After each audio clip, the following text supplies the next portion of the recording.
Hey everyone, welcome to The Creek. My name is Jared Miller and I'm the ministry lead here. I have struggled with doubt for years.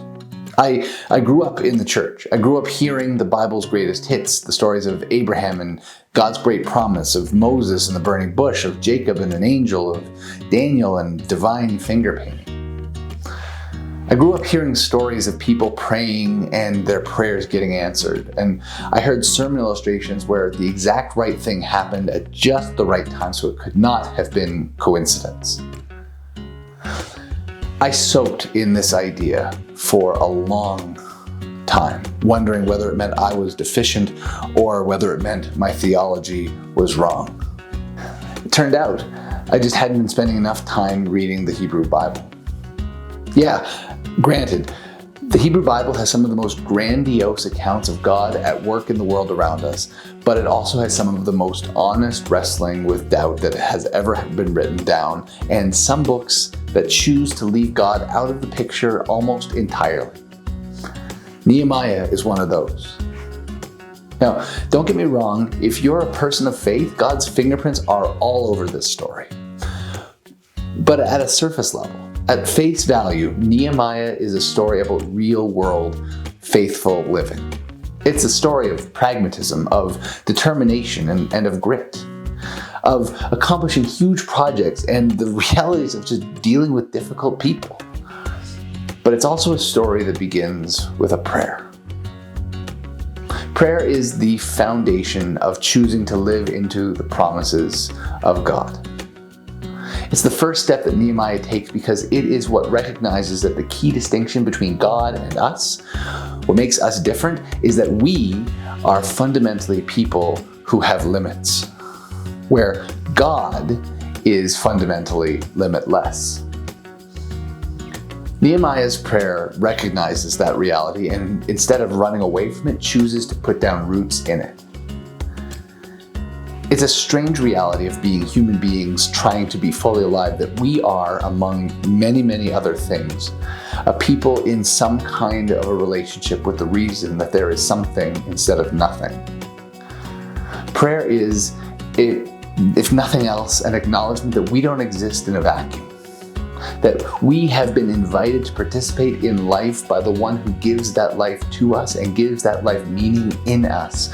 And in order to make that happen, the limitless one has chosen to place limits upon himself that we, in our limited form, call promises, or to use the biblical word, covenants.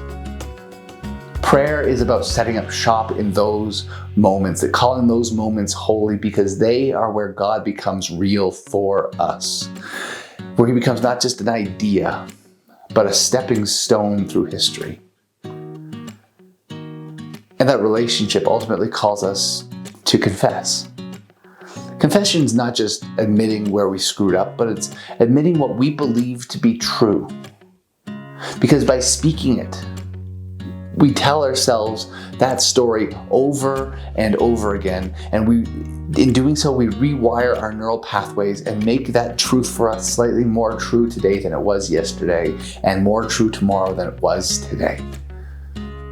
Confessional prayer is a long obedience in the same direction, a steady, plodding commitment to embody the prayers that we pray and become by them something more. Prayer is just too often a wish list of the things that we want from God. As though God has got some kind of a genie we have in a bottle. I'm on a prayer chain for my church, and almost every request that comes through it is some form of a petition, asking God for something smart, specific, measurable, attainable, relevant, and timely things. Those are good things. They're good things to pray for, and it's a fine acronym when it comes to goal setting.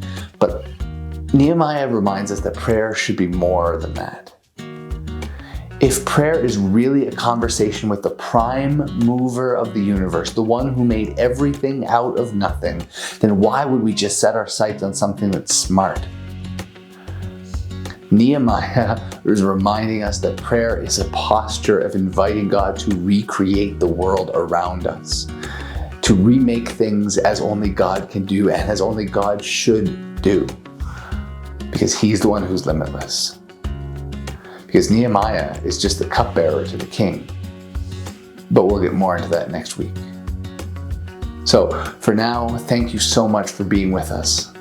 We've got lots more content on the channel that we would love to be able to share with you and share with the people that you love. So make sure you hit that subscribe button down below to stay on top of all of it. And for now, take care of yourselves and take care of each other. And we'll talk to you soon. All the best. Cheers.